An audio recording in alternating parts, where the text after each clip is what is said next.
We thank you for these gifts of food which you bring forth from the earth.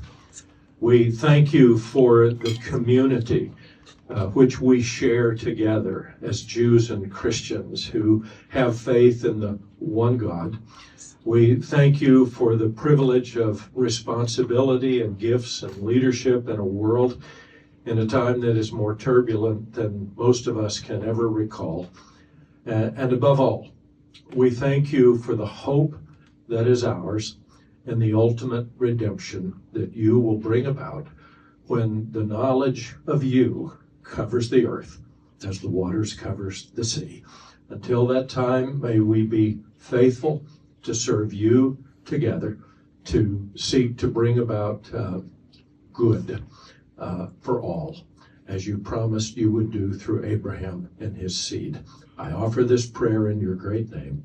Amen. I think we may be on the threshold, because last night's event, that ecumenical center, everyone together, different religions, different backgrounds, coming together to listen to a talk about Israel, to me, that is a coming redemption. But I didn't think it could be outdone except by this breakfast. Why? I grew up in this country many years ago.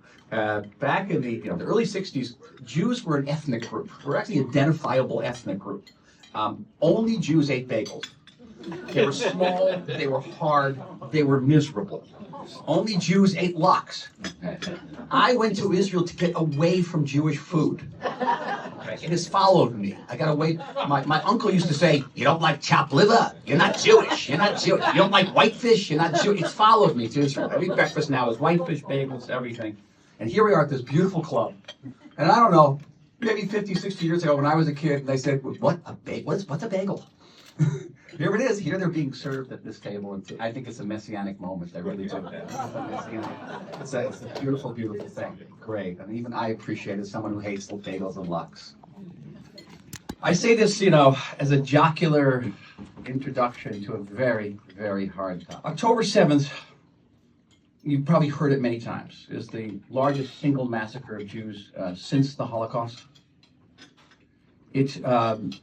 It was, for Israel, it represented not just the butchering, the raping, the burning, the incarceration and captivity of close to over 1,400 of our citizens, the overwhelming majority of them civilians, the overwhelming majority of civilians who were living in that area because they believed in peace. These are people who would go out on a morning and meet Gazans at the border to bring them for free medical care in Israel. These were people who flew kites over Gaza, and I'm not kidding you, every Friday that says, "We want peace with you."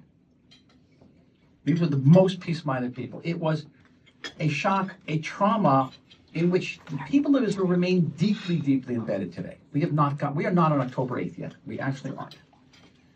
But to understand the true significance of October 7th is to not look at October 7th, it's to look at May 1948.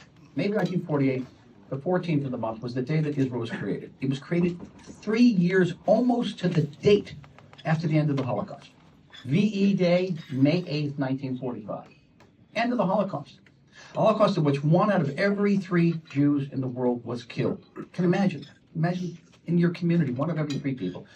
And the Jewish people turn around with 600,000 people, the size of Boston today, in a country with no resources, no allies, have to fight a war of national survival against 6 invading armies that want to kill them, not defeat them, but to strive them into the ocean. A war of national annihilation is very, very rare. World War II, America didn't want to destroy Germany and Japan, just want to defeat their government. Very rare in history. And all this is in 3 years, but the state of Israel comes into being, not just any normal state, it comes into being on the basis of a covenant. And the covenant says something like this. The state of Israel is coming into being to assure that that doesn't happen again. That's what we're about. We're going to defend the land and people of Israel. And then there was another covenant that says if we go to battle and your parents, your brothers, your kids are taken prisoners, then the state of Israel will do everything possible to redeem those hostages. Those of us who remember the Entebbe raid in 1976, Netanyahu's brother falling in that raid, that's what it was about. Who sends an army halfway across the world to rescue hostages because it's part of the covenant. Hamas, on the morning of October 7th, hit us between the eyes. Not these eyes, but the eyes of our identity, the pronoun I. The I that says the state exists to defend its citizens and its border, and the state exists to redeem hostages. Because with the 240 hostages, how then do we defend our borders? Because the easiest thing in the world for Israel to have done was to go into Gaza, fill up the 450 miles of tunnels that Hamas has dug beneath Gaza, and fill them up with gasoline and say, okay, who's got a match? And it would have been over. It would have been over in a second. But we couldn't do that because of the hostages. And so we had to try to do the impossible. We had to, on one hand, fight Hamas, defeat Hamas, and on the other hand, free the hostages. And at a certain level, those two goals are incompatible, because Hamas won't release the end of the hostages, because they know that at least the last hostages released, that's when the tunnels get filled with gasoline, and that's where someone gets the match. So we're caught in a bind. And I must tell you, as an historian, not as an Israeli, as an historian, I know of no government in history that has had to face that type of horrendous dilemma. None whatsoever. And maybe another country, maybe not this country, but I can think of other countries in the world, would have said on the same day, well, we lost X number of people in this battle. We have some prisoners. We're going to have to understand that the prisoners' lives are lost too. We're going to have to count them among the victims already. But not in the world would do that. There were plenty of American prisoners taken on December 7th and 8th, 1941, various places in the Philippines and Guam. America didn't hesitate to go to war against Japan. They didn't say, well, listen, to go to war, they're liable to kill the prisoners. Very similar situation, but here, this goes deeply, deeply. I'll prescience. I have two children, a daughter who says, Abba, Father, we lost the war on October 7th. The whole question about winning the war is irrelevant. We have to acknowledge that we lost the war, and Israel has to do everything possible to get the hostages back. Because if we don't get the hostages back, I will not be able to send my kids to the army. My son Yoav says, Abba, if we don't defeat Hamas, Leah, my daughter, will not have an army to send the kids to. And guess what? They're both right. They're both right. I don't think any Israeli I know would disagree with either one of them, even though they're incompatible. And that's what we're fighting. Understand that this is a war not about borders. It's not even about security. It's about national survival. Why? If we lose the war, what do I mean the war? If Hamas somehow emerges, it survives because, all we have to win, but all they have to do is survive.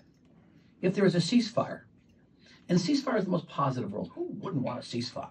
People stop shooting one another. But understand, a ceasefire means Hamas wins. Ceasefire means the Hamas gets away with mass murder.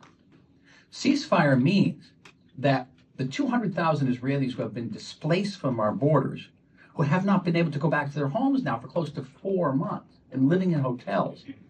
Amazing. Horrific. They won't be able to go back to their houses. Who is going to go back to the border knowing that Hamas is there? And Hamas leaders say openly that as soon as we come out of these tunnels, we're going to start planning the next round. They make no mistake. They make no effort to dissemble that in any way. They're very clear about it. We're going to do it again. And they say we're going to do it again and again and again. We'll do it 1,000,000 times until Israel is destroyed. You got to give them credit. They're very candid. Right? Who's going to go and raise your kids there? Again, knowing what they can do to children, to women, to the human body. I spoke to soldiers and aid workers who were there on October 7th. They said that these terrorists did things, everything you could imagine doing to a human body short of cannibalism. Who would live there? Who would live there? So that's just the beginning. We can't restore our internal security. Large swaths of Israel become uninhabitable. That's just the beginning of the nightmare. Every enemy we have in the region, particularly Iran, will conclude, and I think rightly, that they can hit us with impunity. And every time we go to defend ourselves, the world will slap a ceasefire on us. And we'll tie our hand until eventually we're destroyed. And so this is a war for national destruction, for national survival, both in the south and in the north, because large swaths of the north are now uninhabitable. The Galilee is largely uninhabitable right now. Hezbollah in the north is shelling us more fiercely than Hamas was. There's more rockets coming from the north into Israel than there were rockets coming in from the south. So on two borders, we're fighting this. And then on top of everything else, We are alone. I'm going to quote a very eminent source. This eminent source is my barber. You can quote all these different experts in the book. My barber said to me something, God to me. He said, the worst part of this is not the fact that our soldiers are being killed every day. We've now lost 221 soldiers. It's not the fact that the world doesn't understand that we're being hauled before the International Court of Justice and accused of genocide. We, the victims of genocide, the victims of genocide by a proudly genocidal organization. We're being criticized. That's bad. The waves of anti-Semitism sweeping around the world, on campuses, all that is terrible. The worst thing for us is the feeling of loneliness. And when I say this to Israelis, everyone says, yes, that's it. It's the feeling of loneliness, that we're alone in the world and nobody's with us. The Chinese used to be very, very pro-Israel. There's no anti-Semitism in China. All of a sudden, China now, its official policy is anti-Semitism. They've erased Israel from all their maps. You won't find a Chinese map that has Israel on it anymore. Millions of bots, TikTok, anti-Semitic, anti-Israel. Russia, of course. Europe wavering. And I can't imagine a more difficult moment than this. And here, America's support for Israel is hanging by a rather slender thread. America gives us two essential, I would even call them oxygen lines. What are they? One is ammunition, because we run low. I don't know if you know this, but beneath the state of Israel, underneath are warehouses containing $2 billion worth of pre-positioned American military equipment, put there by George Bush at the beginning of the century to support American forces in the Middle East. American forces have largely withdrawn, but the stuff is still there. And everyone understands that when we need it, we can go down to these warehouses, take what we need, and write it down, pay for it, and we can use it, particularly tank ammunition and artillery ammunition.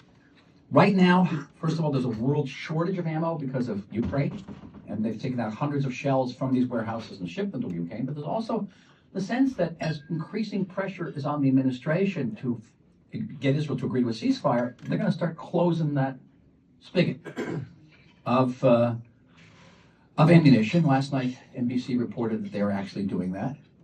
I was in the news last night in the middle of the night commenting about this. It's going to happen. But the other essential service is casting a veto in the Security Council. The Security Council is going to keep on trying to impose a ceasefire. The ceasefire, as I mentioned, is death. And the United States keeps casting those ceasefires. What can I say? You're in an election year. And the president's policy toward us is not particularly happy in certain large segments of his party. And he's under tremendous pressure because the administration is not one person, it's many, many people. They're probably coming to him and saying, what, are you crazy? You're jeopardizing our future, all right? Well, we're behind the polls. This is not going to help us in the polls. So it's a very, very slender thread. And people ask me all the time, what will we do if America cuts off the ammunition trail?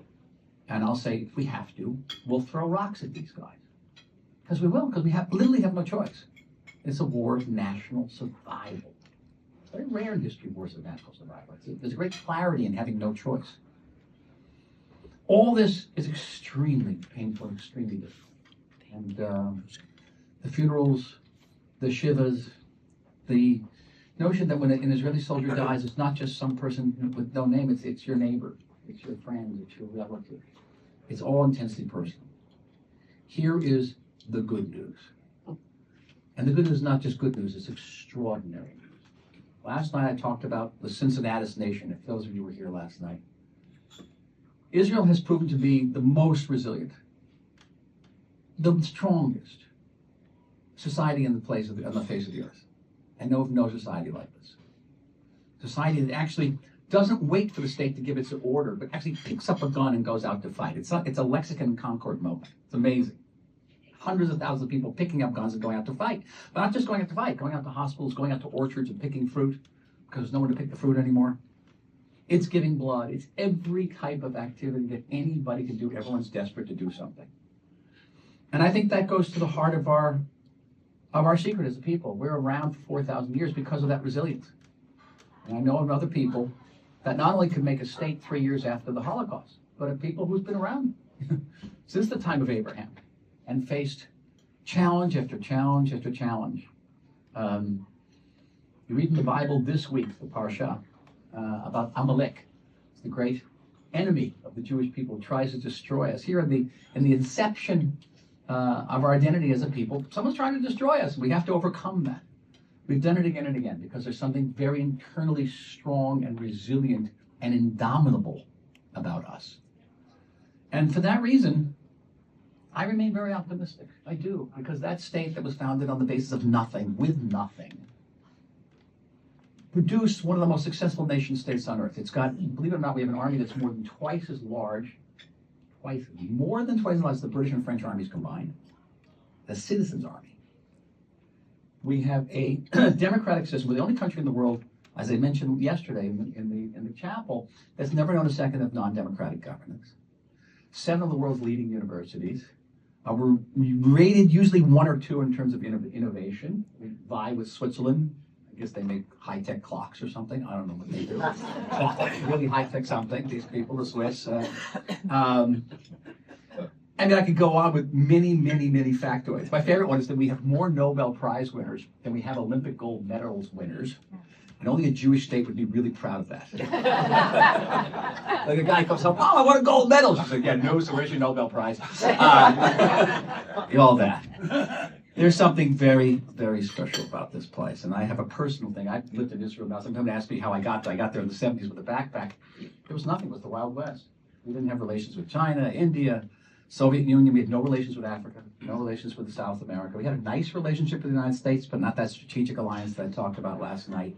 No peace with Egypt, no peace with Jordan, no peace with the UAE, and Bahrain and Morocco. None of that. The food was terrible. The falafel was bad. Now we have culinary tours to Israel. This is the strangest thing. People come to Israel for the food. You know how bizarre that is. All that, and you cannot have that historical perspective and my personal perspective without being optimistic. And even the gloomiest days, and these are very gloomy days, is to see beyond the gloom and to see why we're going to prevail. We're going to prevail. Whether it's through rocks or through ammunition for the United States, we're going to prevail because we have no choice and also because of who we are. We are the Jewish state. Not just in name. There's something intrinsically, inherently resilient about that. And we will win. We will win. Questions? Please eat. Yes, ma'am.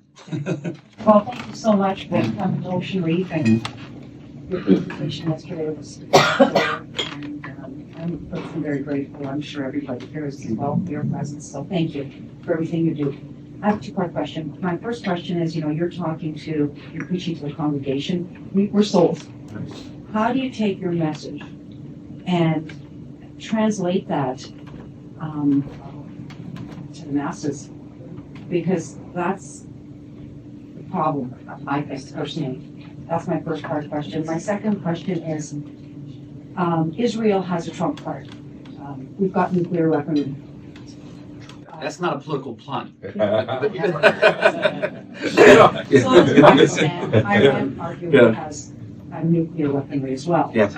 So there may come a time.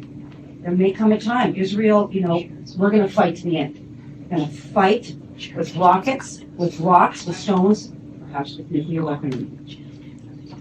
Where will that lead us? When's that breaking point going to come? Well, the first question is actually strange enough the harder question. How do you get the message out to the masses? And we've talked about this with various people here about fighting TikTok and fighting this, and I don't know if it's a surmountable battle, but it's certainly an uphill one. Because, I mentioned briefly that on October 7th, October 8th, this is a question that remains to be answered, both China and Russia issued millions of bots, anti-Israel, pro-Hamas bots. How they knew that in advance, we don't know yet, but they're there. And what countries, even the United States of America, has the ability to combat that? It's overwhelming. We mentioned to somebody earlier that on October 8th, there were already pro-Hamas demonstrations at American streets and campuses. How did that happen? That was not spontaneous. That was driven. That was spurred through social media. And yes, let's make a comeback. I'll be talking about our social media initiative this morning, the Israel Advocacy Group, because we work in this space. We work in a very specific space. We're looking at what we call the silent majority. Those people who are not pro-Israel and anti-Israel, those people who haven't made up their mind yet. And exactly what you're talking about, getting the facts to them. And it's not just the facts. It has to be, we're in a post-factual world. Okay, where if a feeling meets up with a fact, you know who wins. If you've ever been in a relationship, you know what wins. right? The feelings of, right? Tammy's laughing. Whenever you get a fact, wait a minute, I cleaned the bathroom. No, but you don't love me, all right? And what's going to win? What's going to win? But that, same thing. And, don't bother me with facts. Now the facts are that they're saying, listen, October 7th was fabricated. Never happened. It's IA. It's Israel did it. I mean, really. It's very closely related to Holocaust denial. They're very closely related. October 7th and a Holocaust denial are very, very closely related. Combating that is not easy. It requires resources, tremendous amount of resources. So I can give you facts. Oh my God. A fact I gave on the radio last night at 3 o'clock in the morning. Here's an interesting fact. I don't know if I gave this yesterday. Tell me if I'm repeating myself. I talked about the accusation that we are killing Palestinians indiscriminately. Did I talk about this yesterday? Okay, here's the what? To me, not to everybody. Okay. To me, you represent every man, and you're every. I'm telling you, I'm telling everybody. And this is a cruel statistic, so brace yourself. Hamas regularly inflates all casualty figures. I mean, I go back with Hamas casualty figures going back to the 1990s. The great one in 2008, 2009, Operation Cast Lead. I was still in the military then. They claimed one night that we just struck a UNRWA school with two mortar shells and killed 51 kids. And it took a couple of days to investigate. The mortar shells fell outside the school, killed 12 Hamas members, didn't kill a single child. But it was already all over the world. We're now child killers. That's how it works. So let's leave that aside and assume that Hamas's number of 25,000 Palestinians killed, civilians, is a right number. And of the 25,000, 10,000 are children. Now, this number is routinely, unquestionably repeated by the American press. You'll read it every morning in the New York Times. You'll hear it on CNN. You'll hear it on NBC. Absolutely unassailable. There it is. It's a fact. That's a fact. Okay. The Israeli army is very accurate reporting every terrorist it has killed. We have killed 10,000 terrorists. Take 10,000 out of the 25,000 because they include the 10,000 in the 25,000. All right. Now you're down to 15,000. We also know that about 30% of the Palestinian casualties are caused by Palestinian rockets falling short. That's, if you remember, the Al-Ahli hospital incident, where Hamas said a rocket hit a hospital and killed, an Israeli bomb hit a Palestinian and killed 500 people. And then it turned out within an hour, the United States knew it, we knew it, that it wasn't an Israeli bomb, it was a Palestinian rocket falling short. It didn't hit the hospital, it hit the parking lot. And not 500 people were killed, but 550 people were killed. Okay. By that point, half the world had already reported. New York Times had a huge banner headline. Israel kills 500 people in a hospital. Right. So let's take off the 30%, and then you're down to something like, say, 12,000 Palestinian casualties versus 10,000 combatants killed. It's a ratio of just over 1 to 1. America's involvement in Iraq and Afghanistan, the ratio was 4 to 1. Civilians to combatants killed. NATO's involvement in Kosovo in 1999, 4 to 1. It's a macabre statistic. I don't want to brag about it too much, but the efforts that Israel takes to reduce civilian casualties is something of a world record in modern warfare. There's been no conflict that has reached this proportion. Now get that fact out against this massive delegitimization, which, by the way, ends up in La Hague. It doesn't stay on the stages of the New York Times. But the whole thing is a classic blood libel. It's just a lie. And it's a pernicious, deeply damaging lie. And it's an example, but it's still a fact. And we have to go, not just for facts, we have to go for feelings. And the feelings I would go for, and we were talking about this before, Bob, is that this is not a battle between Hamas and Israel. It's not even a battle between Israel and the Palestinians. It's a battle between this civilization and darkness and evil. And if we don't win, it's coming here. At some point, it's coming to Ocean Reef. It'll probably come to France and Britain first. But really, they're next in line. But it will come. It won't stop. Believe me, they'll say it won't stop. Yeah. Just to build on what you were saying earlier, I think this is as much an information war as anything else, because all of the statistics are really important to hear. But it's dumbfounding that the information that got out there so fast, to your point, on the next hour, vis-a-vis TikTok, 50% of the viewership coming from kids in the demographic that are marching in the street, right? The narrative and the language they use is all the same. it's impossible that that was just organic. It's impossible. I'm not a conspiracy theorist, but Neither the am I. Yeah, there's some triangulation questions that between who remain to owns be answered. TikTok Yeah. and what their position is, Yeah. the message that got out there, and who they targeted. They targeted subordinate group members in colleges, LGBTQ specifically. In what universe would that group be able to thrive in a region like this? Zero. Queers for Palestine. So- Like I said before, it's like But it's nuns not- for group sex. It's just- I mean, really. I mean, if you're gay in Gaza, they're going to string you up. But that Okay. it's not an accident, and I think we can look at Zelensky, it's not an accident. I get so thrown out of Princeton for that today. Go ahead. It's not an accident, I just Right. really Right. implore the focus go to the digital information part Yeah. as much as the physical war, because here we sit as victims of a situation that's a conversation that's not true, again. So I'm just curious about the thoughts that the TikTok piece of this is 50% of the time in the mind space of the people who are walking and protesting and screaming with no knowledge at all, owned by China. And so I don't know, and Israel's a tech country, right? We love the We're progress. a tech country, and our NSC is probably the third or fourth largest what's called collection agency in the world, because it gathers information. After the CIA, MI6, and what the China does, we don't know, but we're up there. And it's a crucial pillar in our relationship with the NSC here in this country, NSA. It's going to take massive amounts of resources. And it actually requires a decision on the part of the United States government saying, okay, we're going to combat this because this is a threat to our security. You have to recognize this as a threat to national security. We have made this transition several years ago. We had three branches of the military. We had air, sea, and land. Now cyber is larger than all of them. Larger than all of them. Because we understand that you can have the greatest tanks in the world, the greatest planes and pilots in the world, but if you do not have time and space, they will not be able to fly, they will not be able to move. I like to think of myself, Tammy and I both, we were in the time and space business. We're about, I'm beyond the point, alas, where I can carry a rifle. Sometimes I wish I could be better off doing that. I'm sure the Army would not agree with me. But we're in the business of giving time and space for the Army to do what it has to do. Because time and space, you see, is constricting every day as we're sitting here. Every day. Sure, Michael. You mentioned the loneliness that Israel is facing now. Can you tell us what it's like for the Israeli citizens living in Israel day to day now with this war? What are they feeling? They feel several things. There's a fear of printing on the news. There's always going to be something maybe horrible happening. 21 soldiers killed the other day in a collapsed building. And you're going to know somebody, because there's not 5 degrees of separation, it's usually half a degree of separation.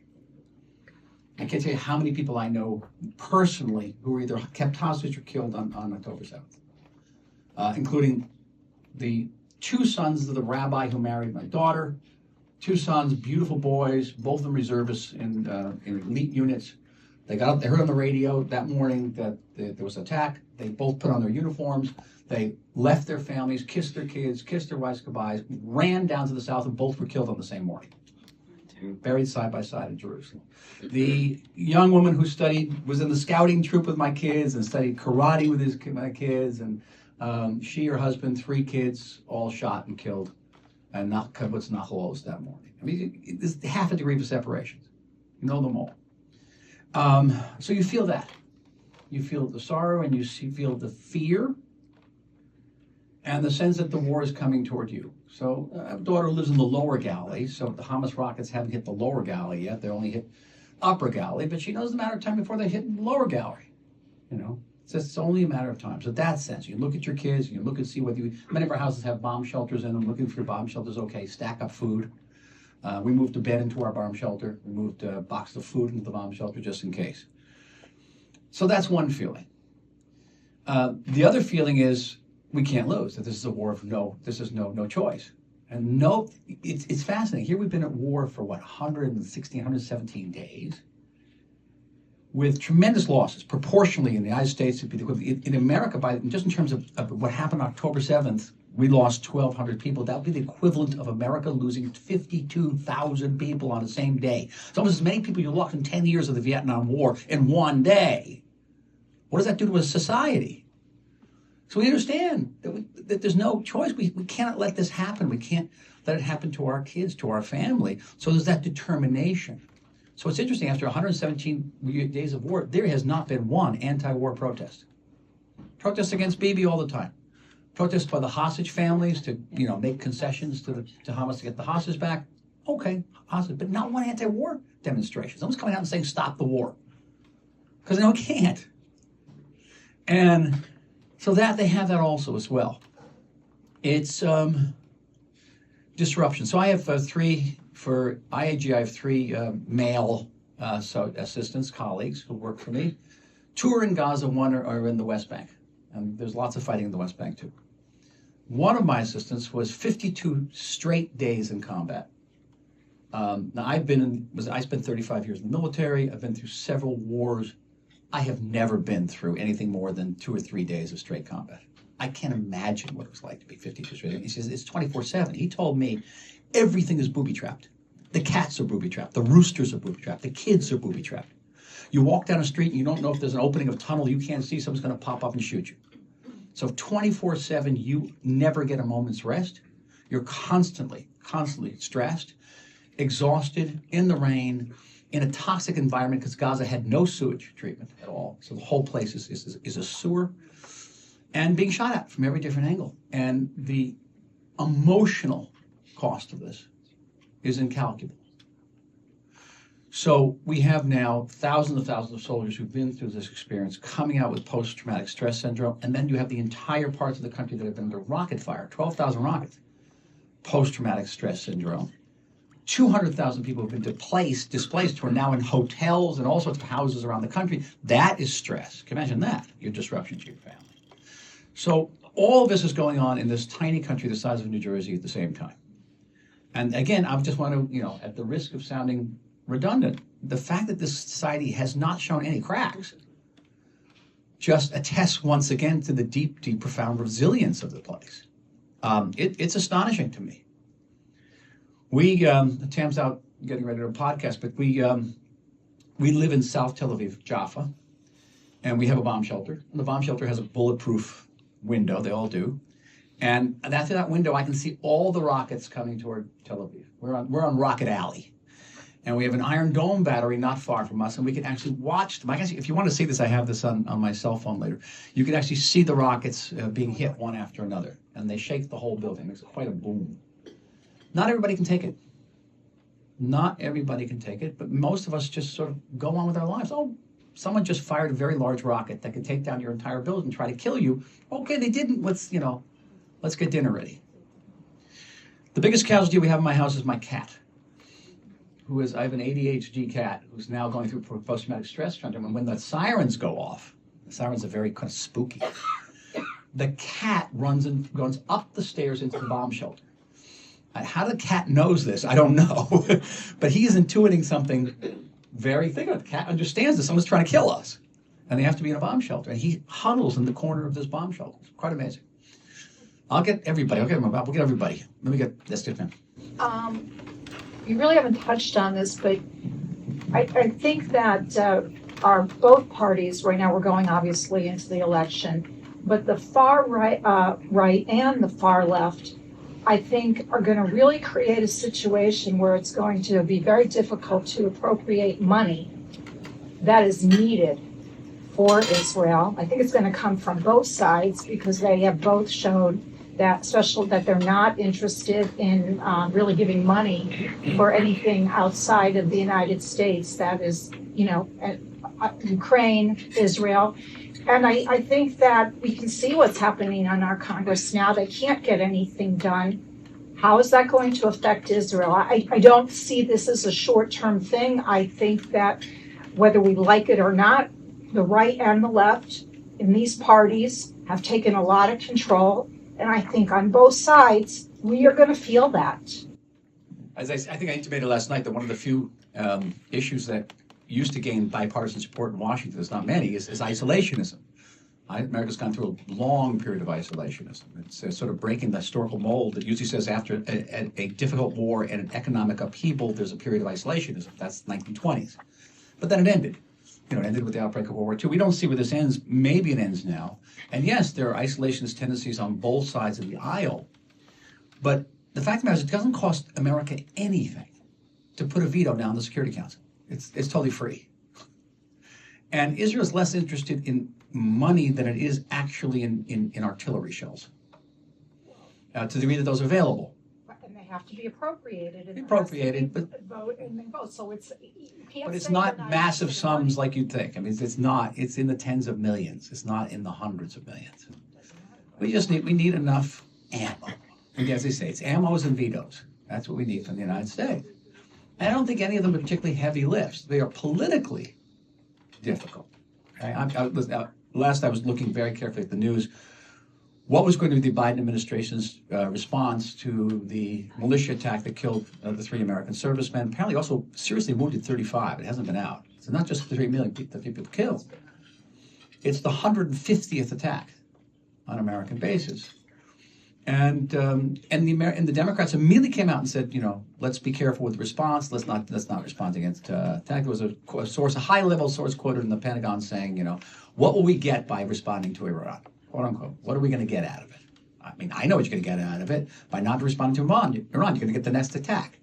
Okay, but that's the Weltanschauung. That's the Zeitgeist. We're using German words in much of the party that's of government right now in the executive. By contrast, Lindsey Graham and other people coming out and saying, listen, you've got to take Iran to task. This is the time to hit Iran. It certainly is the time to hit Iran. I agree with you. I'm not being partisan here, of course. Lindsey Graham is not running that party right now, and we don't know what will happen. We don't. People are always going to ask me, what would Trump do? What would Trump do? I think Trump will do 2 things. I'm going to go on the limb. I don't know if he would strike Iran. I do not. I know that he would keep up the ammo supply to us, and I know he would put down the vetoes. Okay, to me that's crucial right now. That's absolutely crucial. Now, I hope I'm not being too partisan, not here to take sides, but I have a strong feeling about that. Without being able to adduce any empirical evidence to the fact, but okay, I have a strong opinion about that. Bill? Yes. You're preaching kind of the to converted here. Yeah. And the question has to do with those that are not converted. Like the students in the east, the northeast. I just think that if you had a PR campaign that said, here's what happened to us, and you showed them what happened to you, because people say that's too much of the base kind of thing that we don't want to show. I think that would convert some of these people into saying, and would give you the momentum to build on. I just don't understand why you say, wait, we can only show you this up to a certain point. And then they just, these kids are interviewed and they don't know. They just don't know. And so they tip to the liberal side. It's a very sensitive topic you're talking about, and it's been raised again and again and again. So we have a 47-minute film of pictures taken from the GoPro cameras that were carried on the helmets and chests of the terrorists. Now, by the way, this distinguishes them from Nazis. The Nazis did every possible effort to hide the final solution. There's no picture of people going into gas chambers. There's maybe 1 or 2 pictures of Jews being shot in a ditch, but that's about it. Of 6 million people getting killed, there's almost no photographic evidence, because the Nazis understood that what they were doing would be abhorrent, even to the most virulent anti-Semite. Putting 10,000 to 20,000 people into a gas chamber. That was the daily rate at Auschwitz. And they have a hard time with it.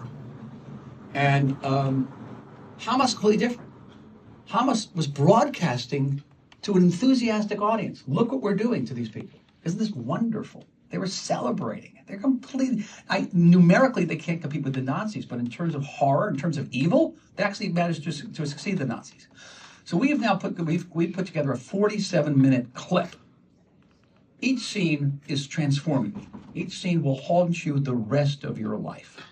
Okay? I don't recommend you see this. I don't. All right? You will not sleep. That all plays in your favor. It does, but there's two problems with it. One is we are very sensitive as a society to the privacy of an individual. And if your daughter, and I'm sorry for being graphic about this, if your daughter had her legs spread and nailed to the floor and her pelvis broken so that she could be raped by 20 men in a row, you would not want that broadcast around the world. Okay? Sorry for being graphic. This is what it shows. But you're fighting for your life. I understand that. The next thing is what's happened in the world, and this goes back to your question, Jan, is that people are going to look at this and say, oh, it's all fabricated. It's AI. That's right. We don't believe this. And there's another school of thought that is so brainwashed by what they've learned on these campuses and what they've learned in social media. They say, well, of course, the Israelis had it coming to them. Everything is forgivable because Israel is a white settler economy, but it's a society. And so anything that the indigenous oppressed population is okay. What do you expect? This is built up rage. So it's going to be dismissed. So yes, we showed it to journalists. We showed it to decision makers on Capitol Hill. We did not show it publicly. And it had a certain effect, but I don't think it's a game changer. I don't think it's a game changer. I wish there was a sort of that magic bullet there that we could do that. Just show a film and it's going to change everything. But right now, again, we're in that post-factual world where everything is being challenged and being impugned. Has there been an attempt to contact celebrities and influencers? Yes. To reach this younger Yes. generation? Yes. You do, but okay, we got up against the Sudan Sarandons, and this morning John Cusack. Oh God, John Cusack has. Have you seen this, Michael? Just one crazy anti-Semitic tweet after another. Crazy. So some of them, yes, have come out, and we're deeply appreciative. Who have you seen that has the bravery to come forward? Amy Schumer. Bill Maher. Amy Schumer. Yeah, Bill Maher's amazing. I've been on his show a couple times. He's incredible. He's incredible. Kara, say it loud. All these protests and Right. stuff like that, trying to understand in their own communities who could be the bad people that could come out. Well, they have sleeper cells, and we've covered this out. Hamas has tried to carry out terrorist attacks in Europe. It's not imaginary. There actually are sleeper cells. And we know of Iranian sleeper cells that are along your border, along the Rio Grande. They're in South America. And I was the target of an attempted assassination in Washington. They sent assassins to kill me in Washington, D.C. in 2011. They didn't care. They knew the administration wouldn't strike back. They just knew it. Myself and the Saudi ambassador were supposed to be knocked off at a restaurant. It's in my memoir. It's an ally. Netanyahu calls me one day on a secure phone. He says, okay, sit down. You're sitting down? Take a deep breath. You just survived an assassination attempt. I didn't even know about it. So that's the kind of conversation you want every day. So I think European governments, let's take the French. French are interesting, the British. You should know the French have outlawed pro-Palestinian demonstrations. There are none. Yeah, they outlawed it. Because they understand. They understand. So lip service, Macron is going to give a certain amount of lip service. Oh, ceasefire, this and this. He knows. They're afraid because they are a democracy, 11% Muslim, and they want to get reelected. On the other hand, they also want to survive. And they're in that delicate balance. But the French have been unusually less pesky this time than they are in previous rounds because they understand what's at stake. The British, the same thing. And so far, none of them are really pressing hard for a ceasefire. Sometimes they'll say, oh, we should have a ceasefire. But they're not really pressing for it because they understand that if we lose, they are dead. They are dead. And think about it the way someone in Hamas or ISIS will think about this. All right? The West just didn't stand behind, the ally that's fighting on the front line. Now we can get these guys. Of course, they'll be celebrating around the world. So that's a delicate dance. I hope it continues. It's a harder argument to make in the United States, but it's certainly true. Who's next? Get everybody. Let me get this gentleman in the back because he's very. I'm not going anywhere. The bagels are here. Maybe to shift to that more optimistic. You know, imagine Gadadameron comes, Hamas falls. Now you've got to do something next. Like no one knows exactly what it looks like, but I'm just curious what the shape of success would actually look like. Because you know, you had Al Qaeda, then you had ISIS. Who knows what's after Hamas? But it's not nothing. All right, so let me be clear. If I said this last night, forgive me. We cannot defeat Hamas. We can't defeat the idea of Hamas. Because the idea of Hamas is the same idea as ISIS, Hezbollah, Al Qaeda, the Muslim Brotherhood. They're all exactly the same. It's not an idea, it's a theology. And the theology says we are divinely ordained to recreate the medieval caliphate in the Middle East, to unite the Middle East under Islamic rule, and then expand that rule to encompass the entire globe. Hamas is distinguished only because they have a different order of priority. First, we have to destroy Israel, create a Palestinian Islamic state, not a secular state, and then that state will expand to include, that'll be the sort of a launching pad, okay? A springboard. That's the only thing that distinguishes Hamas. We can't destroy that idea. That idea is deeply embedded into civilization and may take generations to extirpate, really to exercise that. What we can do is create a situation where Hamas does not rule Gaza anymore. Hamas cannot threaten us. And we know there are a lot of neo-Nazis running around the world, but they're a lot less dangerous because there's no Nazi Germany behind them. There's ISIS still in the world. It's a lot less dangerous because there's no Islamic State behind them. So we downgrade them in that way, and that's a threat we can deal with. I posted an article recently. Again, you can get it on the Substack on Clarity, because it republishes my articles. It's called about the day after. And the day after looks something like this. Demilitarization of Gaza has to be demilitarized. No more rockets, no more rocket workshops, no more arsenals. De-radicalization, which is actually more difficult. Internationalization, so that Gaza won't be an Israeli problem or an Israeli-Egyptian problem, because it isn't. It's obviously an international problem, so let's have an international solution. International force with a large inter-Arab component, which will supervise reconstruction. Okay, and but Israel has to maintain security control. You can't assume that soldiers from Belgium are going to guard our borders. They're not. You see what happens with every UN peacekeeping force in the Middle East. They're very good as long as there's no peace actually to keep. Okay, they're great. They're great. But there's actually a peace to keep, that's when they disappear.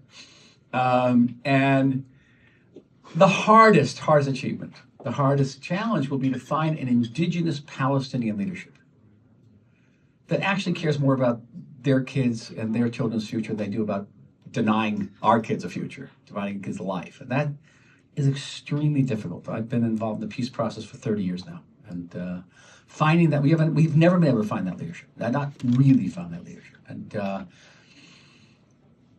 big challenge. And that, again, it's not going to happen overnight. Everyone thinks it's going to be like, they say peace now. No, it begins in the classroom. A Palestinian child, not just in Gaza, but in the West Bank too, is taught from the earliest age that the best thing they can do in life, the most sacred task they can fulfill, is killing a Jew. And killing a Jew not just with a gun, okay? And if you want to, I'll show you. This is now a great collection, like a montage, taken from Hamas TV, Sesame Street. Where in Sesame Street, they teach you how to stab, murder.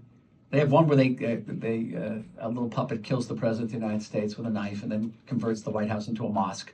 This is what they're watching on TV. Then they go to summer camp, they learn this. They learn this in kindergarten. They put on plays.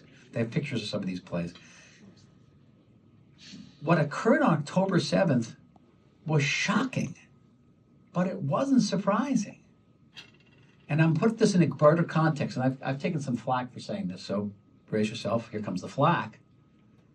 What they did to us on October 7th is no different than what they do to one another in Syria. You think that Assad didn't do the same thing to the people of Syria? You think that the Iran regime doesn't do the same thing to its protesters? We are dealing with a medieval society in many ways. It's a medieval way of warfare. That's what people used to do in the 12th century. They came in, raped your women, and cut your head off. And so this is what we're up against. To understand that is very difficult. And that's to undo that. We talked about last night, was here, we talked about, what are you going to do about the university system? We talked about Barry Weiss's university in Texas and undoing the 50 years of brainwashing on American campus. Undoing this will take 2 or 3 generations. First step, by the way, is getting rid of UNRWA. Yeah. And it's UNRWA is one of the great obstacles to peace. And that the Biden administration renewed the support from UNRWA. after Trump had cut it off was a terrible blow to the Palestinians. It's the worst thing you can do for the Palestinians is teach their kids that the only way they can advance through life is by destroying the state of Israel. And that's basically what UNRWA is. And it also creates a situation where it's the only refugee problem. By the way, UNRWA is the only organization that is for one refugee problem. All other refugees in the world, we're talking about hundreds of millions of refugees, including the millions of refugees who came from Syria and Iraq, are all controlled by the UN High Commissioner for Refugees. The Palestinians have their own refugee organization, but it's completely different. It's the only organization in the world that where refugee status is passed on from father to son. So if your great-great-grandfather was a refugee, you're a refugee. Did you know this? No. And it's the only organization in the world that even if you have citizenship in another country, like you could be a Palestinian in Jordan and you're still getting UNRWA support.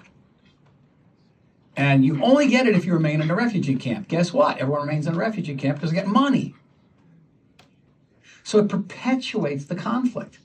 And then it teaches the kids that you got to destroy the other side. They're not teaching the two-state solution. They're not teaching coexistence. They're teaching just the opposite. So now everyone's shocked. It's like that scene in Casablanca. Shocked to find out that UNRWA teachers were involved in October 7th. Oh, what a shock. We've been saying this for years, that they're deeply embedded with terror. And I make a prediction that the administration will renew the support from UNRWA within a couple of weeks. Because what's going to do? They're going to say, oh, you fired the people and UNRWA's going to come back. Now we've taken all these steps now to ensure that this will never happen again. Money's going to be back. Because I do not see the Democratic Party cutting off educational aid to the Palestinians in an election year. Just don't. Agree? Yes, sir. What does post-war Israeli politics look like with Netanyahu, who has lost the support of 70% of the Israeli public? Yeah. What does it look like? You know, there was so much, like the Democrats and the Republicans in the United States who were polarized. Israel was polarized.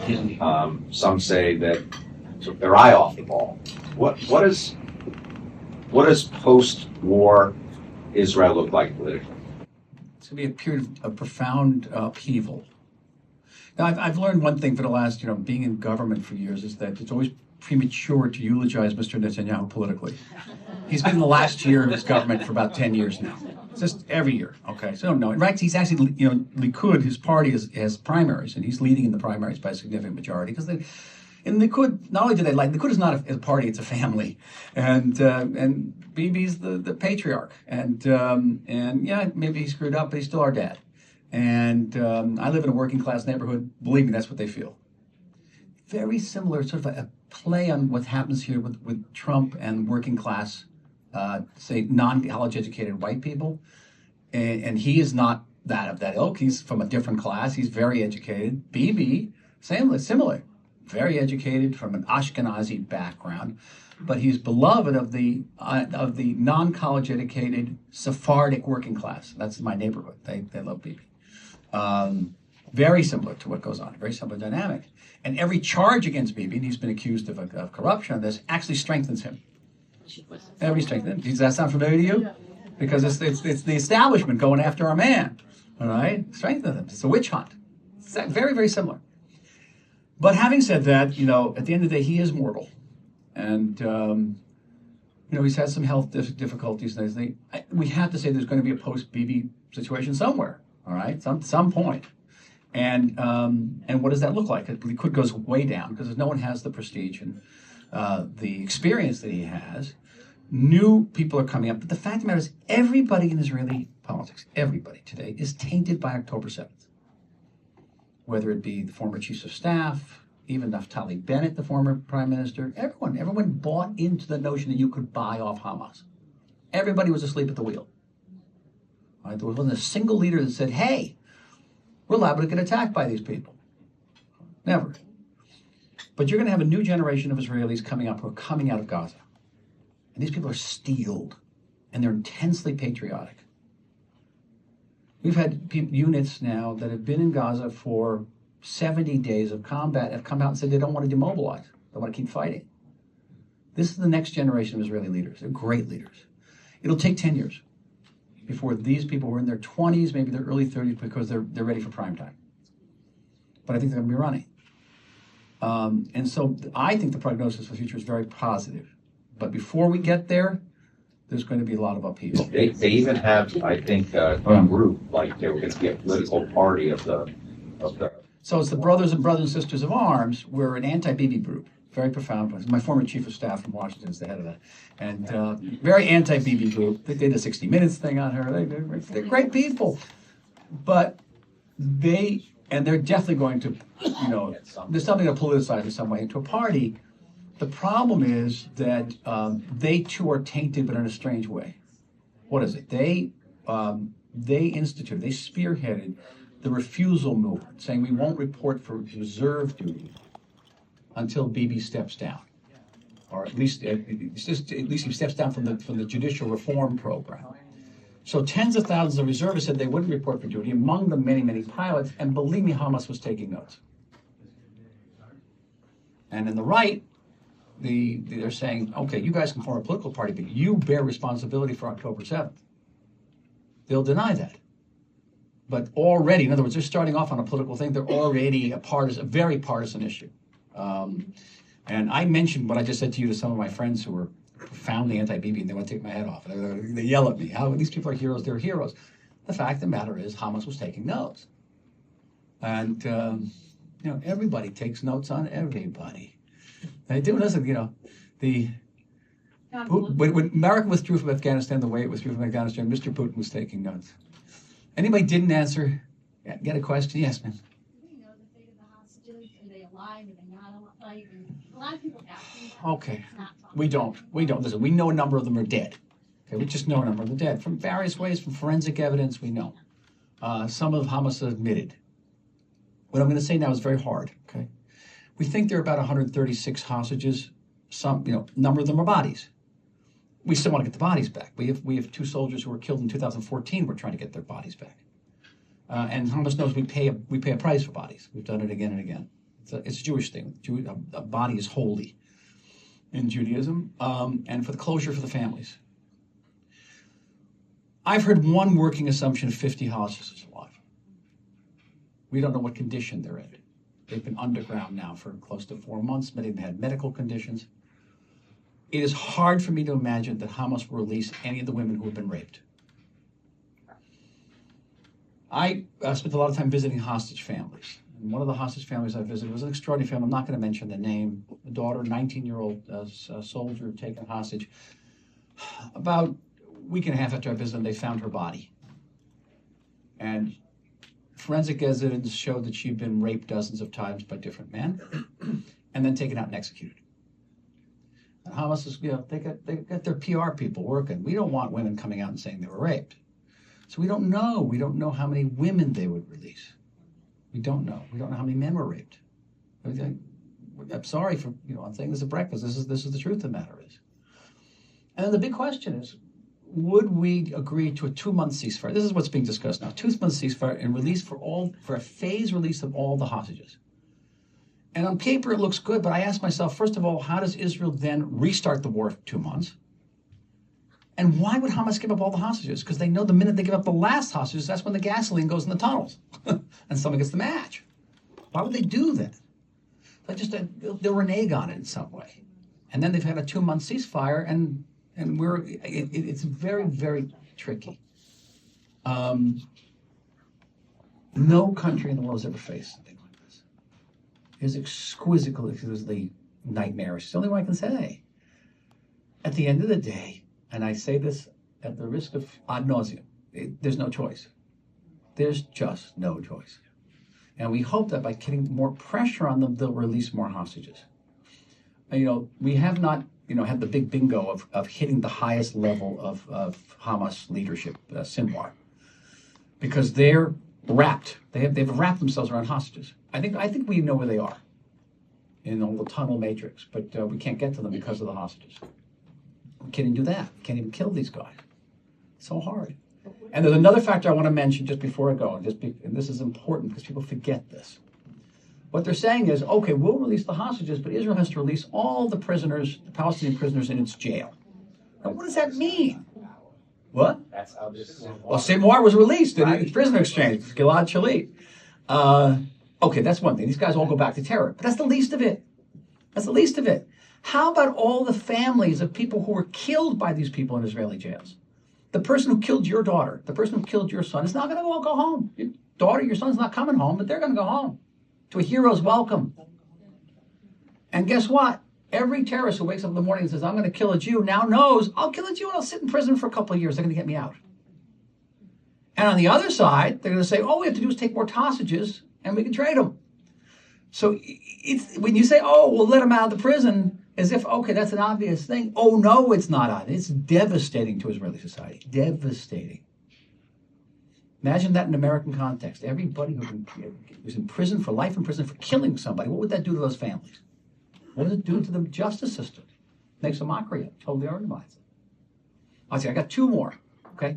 Can you tell us? I guess I got three more. Tell us how we can help. Tell us a little bit more about Israel advocacy group Okay, we'll and the do work that. you're doing and how we can Let's help. leave that. I'll leave that. And I'll guess this, please. My feeling is that the hostages are already living dead. You know? And maybe it's cruel of me to say, but if they're lost, I believe they're lost mentally and physically already.